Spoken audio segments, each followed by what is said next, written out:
টানা ভারী বর্ষণ এবং ভারতের উজানের ঢলে ফেনীর ফুলগাজী ও পরশুরাম উপজেলায় সম্ভাব্য বন্যা পরিস্থিতি মোকাবেলায় সর্বাত্মক প্রস্তুতি নিয়েছে জেলা প্রশাসন। ঝুঁকিপূর্ণ এলাকাগুলোর মানুষদের নিরাপদে সরিয়ে নিতে 2 উপজেলায় প্রস্তুত রাখা হয়েছে 131টি আশ্রয়কেন্দ্র। পাশাপাশি চালু করা হয়েছে 24 ঘণ্টার কন্ট্রোল রুম।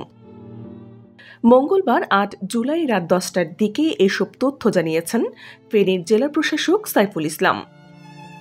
তিনি জানান, দুর্গতদের জন্য শুকনো ও রান্না করা খাবার সরবরাহে ইতোমধ্যে 6.5 লাখ টাকা বরাদ্দ দেওয়া হয়েছে।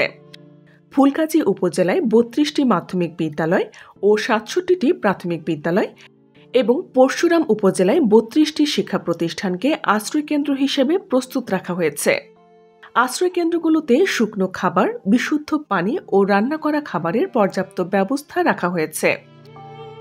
বন্যা পরিস্থিতি সার্বক্ষণিক পর্যবেক্ষণের জন্য জেলা ত্রাণ ও পুনর্বাসন শাখায় খোলা হয়েছে কন্ট্রোল রুম, যার মোবাইল নম্বর 01818444500 ও 01336586693। জেলা প্রশাসক আরও জানান, ফুলগাজী ও পরশুরাম উপজেলায় প্রাথমিকভাবে 400 করে মোট 800 প্যাকেট শুকনো খাবার বিতরণ করা হয়েছে। প্রয়োজন অনুযায়ী আরও সহায়তা দেওয়া হবে বলেও আশ্বাস দিয়েছেন তিনি। বন্যা পরিস্থিতির সর্বশেষ তথ্য জানতে চোখ রাখুন BGN TV 24-এ। খবর যেখানে, বিশ্বস্ততা সেখানে।